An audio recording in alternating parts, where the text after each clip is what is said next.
You know, this song is one that I've always loved. Well, I haven't always loved it because I didn't know it until about 40-something years ago. But as you look at it, it always reminds me, every time I sing it, it reminds me of a lot of things, as we'll see. But it reminds me of this congregation. Because whenever I came here over 40 years ago, I told Gene this morning, the first time I ever heard that is when he led it here. And it was a song about a beautiful life. It's a beautiful song, beautiful message, beautiful challenge. And so I hope that it is something that we can study and we can learn. That is, we're told in Ephesians 5 and verse 19, we're to sing in such a way that we teach and admonish one another, and that would include self. And then also that we understand what we sing is spoken of in 1 Corinthians 14 and verse 15. Now, you look at this and you realize that it has a very consistent theme. Do good. The song that we sang beforehand, I haven't sung it but a couple of times, I believe, but it pointed out in that Jesus was that example of life that we have, and of course the scriptures teach that. In the book of Acts, the 10th chapter, Jesus is one who, as he went about as priest Cornelius, he went about doing good. The Apostle Paul, whenever he addressed a church in the book of Titus that was facing so many struggles and trials, that was really in a terrible situation, one of the things he told them was to keep them in mind to be ready unto every good work. And of course that would emphasize the idea of living that beautiful life and doing good. This song was written by a man named William Golden. He lived from 1878 to 1934. And it is said that he penned this whenever he was in the state pen. He was in jail. And he had lived a hard life. He had lost one son. But he lived a life that probably looked back and said, you know, I wish I would have, wish I should have, and did what I knew.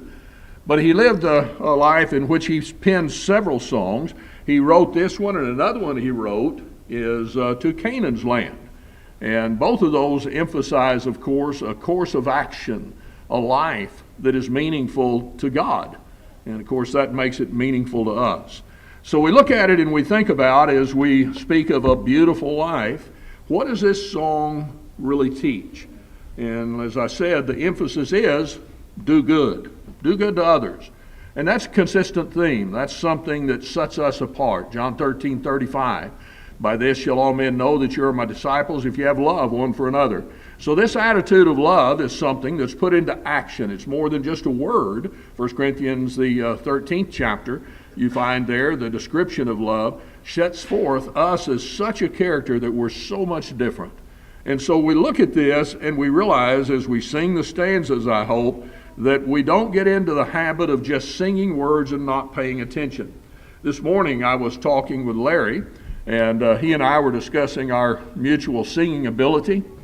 You know, we are so much up on tunes and songs that sometimes if we pause and listen to what those songs are, we say, whoa, what was that? But the thing is, both of us make up our own words.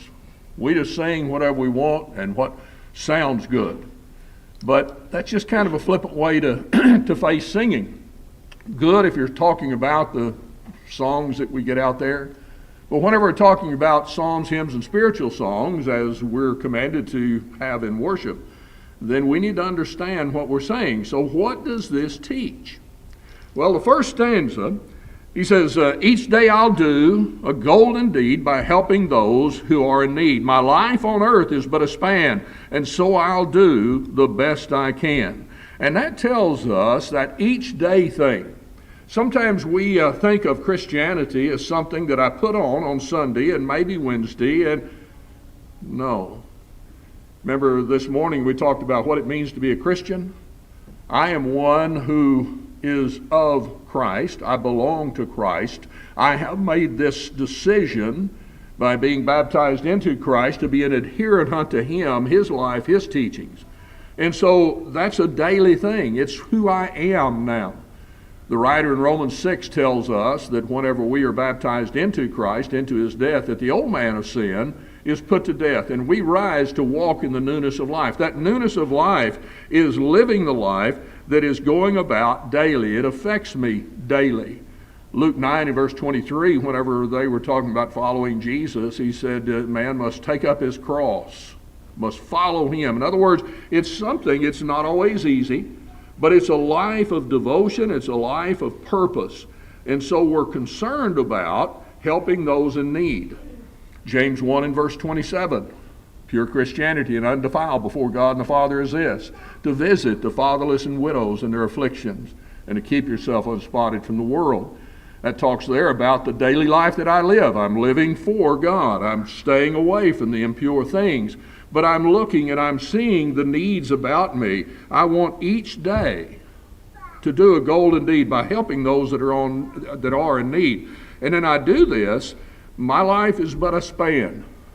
Now again, you can imagine this man in prison and uncertain future, not too good of a past, but looking and saying, how long do I have to make amends, to live a life that will negate what's happened before?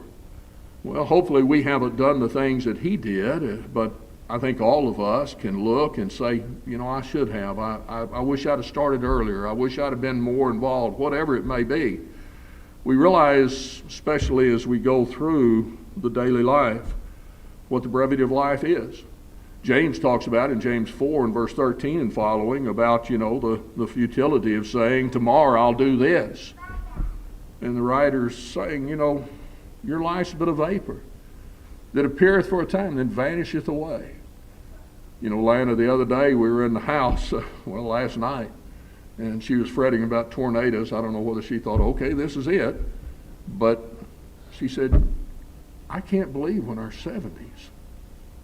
She said, I remember whenever that was so old. And I thought, was? But you come to the reality that we live a life that no matter how long we think we have. I think about J.J. and Kennedy. They just started a life together. You have got so much before you. But I'm here to tell you, in a flash, you're going to look back and say, where did the time go? Avis is over there shaking his head. Yeah. You think about that. We all think we've got tomorrow, and we know that life is uncertain. We don't know what tomorrow will bring. Death may come, sickness may come, inability to do things may come. As we get older, our abilities change. And so we look at that, and my life on earth is but a span, so I'm going to do the best I can, and that's all God expects. I love really that little part of that, because it reminds me, sometimes we look out and we try to measure ourselves by what others do, what others are capable of. No. God says, Jack says to you, do the best you can. That's all he expects. And if we all did that, imagine what life would be. Life wouldn't be looking back all the time. I shoulda, I coulda, I woulda. Instead, I've been busy doing what I can.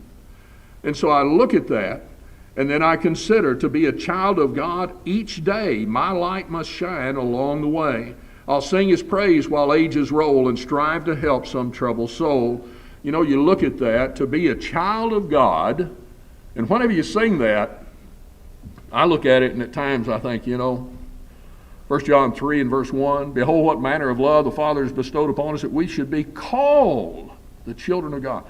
Can you imagine that? Romans the 8th chapter.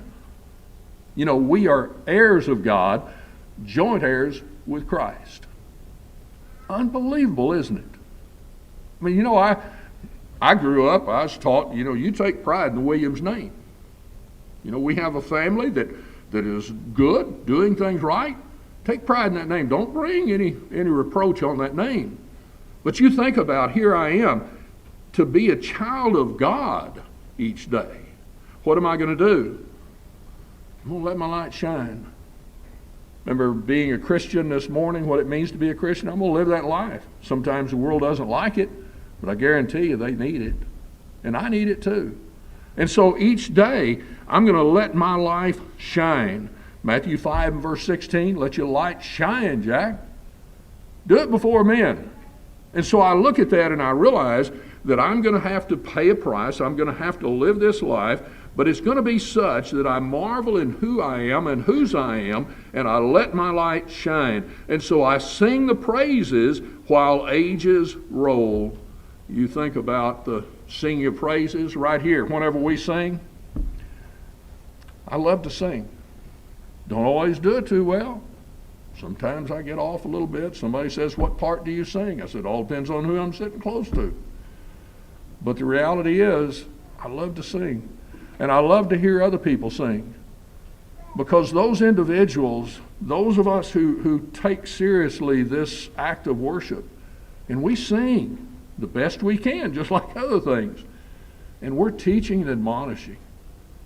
You know, Bill and Dorothy Arnold, I probably mentioned them before. Probably this side of Jay Yeager, the worst singers I ever heard as far as carrying a tune.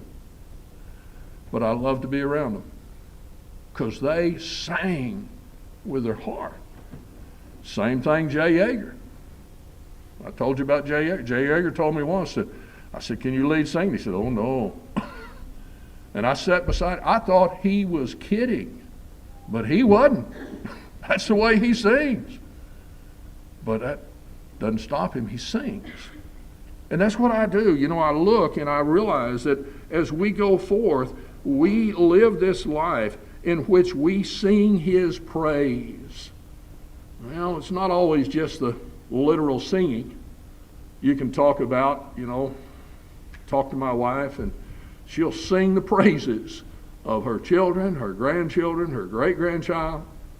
Well, that doesn't mean she's singing a tune. It means she's telling you about it.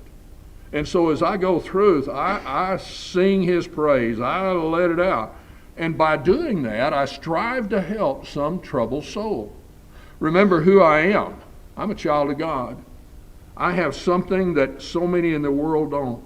I want my light to shine to point them to God. And I sing his praises. Why? Because the greatest help of anybody, you look and you see all of the idiocy that goes on today. You think, what is wrong with the world? What's wrong with the world is they don't have God. If they had God and followed God, they wouldn't be acting like that. What do they need? They need somebody to point them to God. So I go through life and I sing his praise while ages roll, and I'm going to help that troubled soul. Maybe they're doing evil. Maybe they're just despondent and downtrodden. I did some videos today for the regular Speaking Biblically videos, and one of them I did was, I'm not worth anything. You ever had anybody tell you that? Well, on the video, it's a little short, 3-minute or so video. Can't get to yet. But 3-minute video.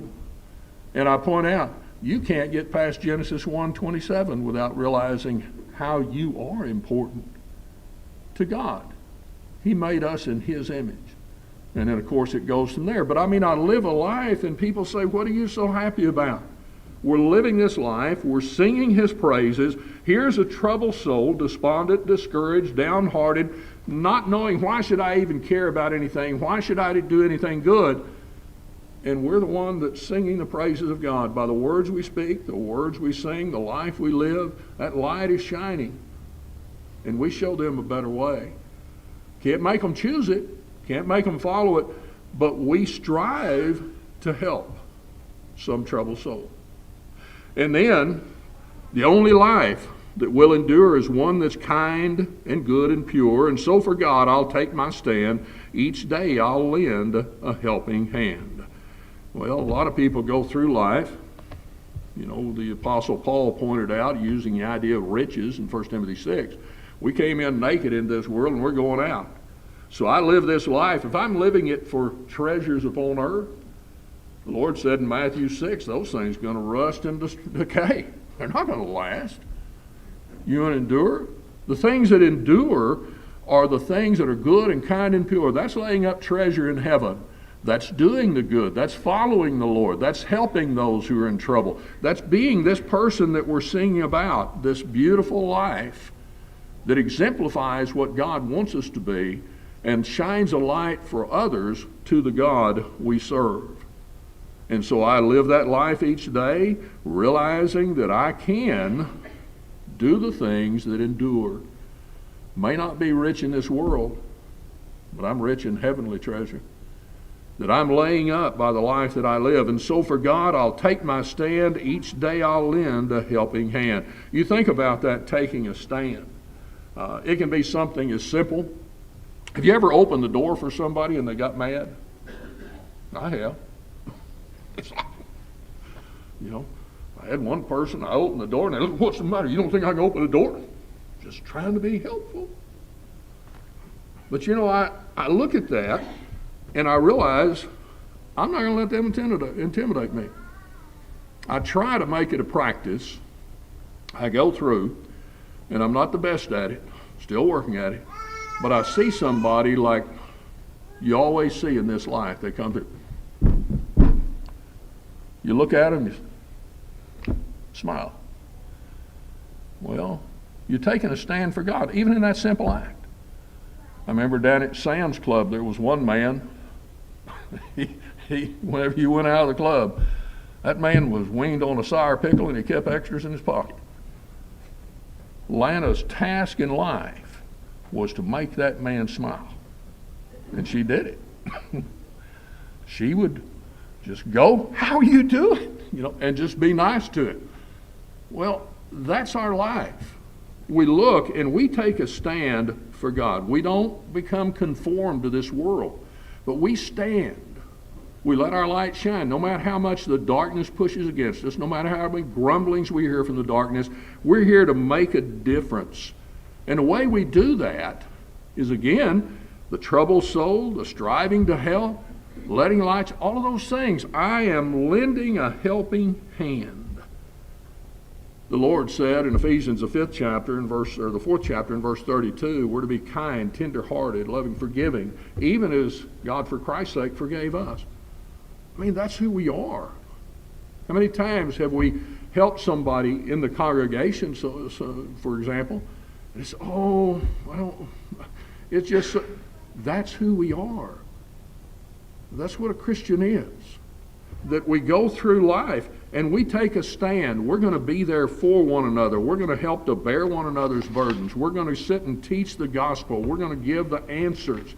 You know, whenever you're downtrodden, not only example we give, but we say, you know, have you considered, you know, you're really feeling down, go over and read Psalm 23.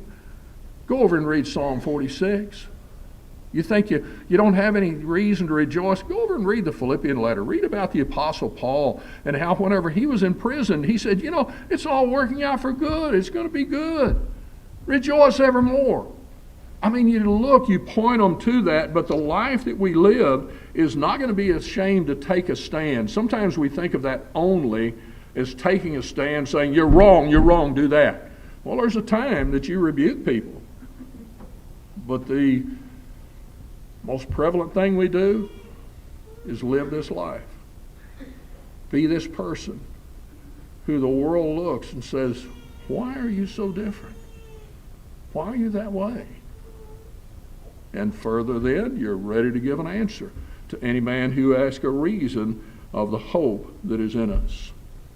And then I'll help someone in time of need and journey on with rapid speed. I'll help the sick and poor and weak, and words of kindness to them speak. You know, we're willing to help those in need because we love them. They're our neighbors. Luke 19 or Leviticus 19 and verse 18, repeated in the New Testament, that we are to do good unto others. You're to love your neighbor and do these things. Matthew 22:37, you know, what's the greatest commandment? Love the Lord thy God with all thy heart, soul, strength, and mind. Love your neighbor as yourself. Love your neighbor. That's what sets us apart. We have a concern for every soul in this world. Why? God did. John 3:16. 1 John, he says, if God so loved others, what about me? How's the love of God in me if I don't show this love to others? So I help someone in time of need, and again, a journey on with rapid speed, because I know the older I get, the farther along, seems like the less opportunities I have. So I need to seize them. So I help the poor and sick and weak and go ahead and speak those words of kindness. You think that's just not anything really that's important? Go over sometime and read in Matthew the 25th chapter. You look over there in the account in verse 31 through 46 of the judgment scene. All the nations gathered before you. And Jesus says, I was athirst, you didn't give me to drink. I was hungry, you didn't give me drink. They said, when saw we like this? In that you've done it unto the least of these, you've done it unto me. You see, whenever I act this way, the way that God speaks of and the way that we sing about towards others, it's like I'm doing it to Jesus. If that's not what Matthew 25 teaches, well, let me know. Because that's what he said. And so I look at that and I realize that's the life I live. And then while going down life's weary road, I'll try to lift some traveler's load. I'll try to turn the night to day, make flowers bloom along the way. You ever get weary? Every one of us do. A long road. It's a narrow way that leads to eternal life. And sometimes it seems so hard. But then you look, and I look at this while going down life's weary road, I'll try to lift a traveler's load. You look and you think about how hard things are, and then you look over and you see somebody else in need, and you reach over, and you may not have much. All you can do is what you can, but you reach over and try and help them up. And all of a sudden, not only is their load lifted, but you feel better about it too, don't you? I mean, you think about just going about looking for opportunities to do good. As we go down this road, life's hard. If you try to live it alone, it's impossible. Jesus said, come unto me, all you labor, heavy laden, I'll give you rest. If we're to be Christ-like, aren't we doing the same thing? Come on, we can carry this together, and I'm going to tell you about God, how he can help in this too. But all of this is looking, and you see a fellow traveler going down, and you don't want them to feel alone. We're in this together. And so I try to turn that night. Life is getting so hard, it's just dark. I don't see any light at the end of the tunnel, so to speak. I'm going to make flowers bloom. Again, because I'm going to teach them about hope. That while we travel this road together, we can bear one another's burdens. We can exhort one another. We can encourage one another. We can comfort one another. You're not in it alone, traveler. That's the way we live. We're blessed to have God on our side, but we're blessed to have others round about us, and hopefully us helping them. And so look at that, and then the chorus comes down again saying, do it now. Life's evening sun is sinking low. A few more days, and I must go. That gives you pause to think, doesn't it? We're all going to face that. So, I realize I'm going to meet the deeds that I have done, or there will be no setting sun. I live a life, not in fear of the end, but anticipation of the end. The Apostle Paul, one of the amazing things again in the Philippian letter, he said, I'm in a strait betwixt and between, whether to depart and be with Christ or to remain here with you. He said, I'm going to remain here, not because that's what he wanted most. He wanted to be with Christ most. But he said it's needful for you.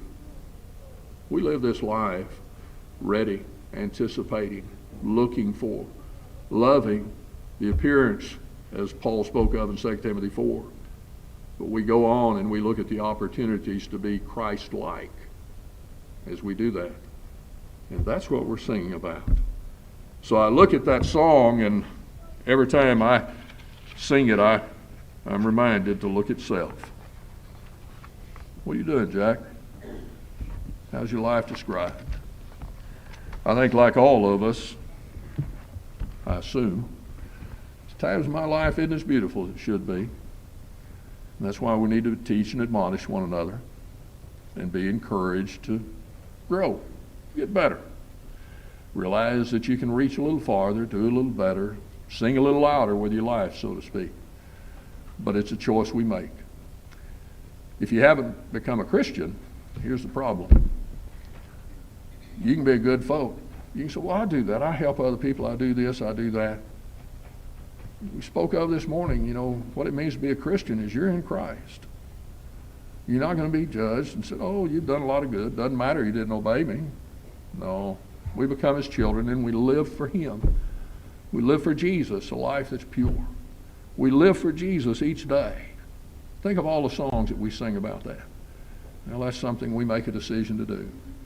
And as we start, look out, because we need one another. Be that one who lives and looks for other beautiful lives. Walk together. We can help you to have that in your life. Let's do it as we stand and sing the song of invitation.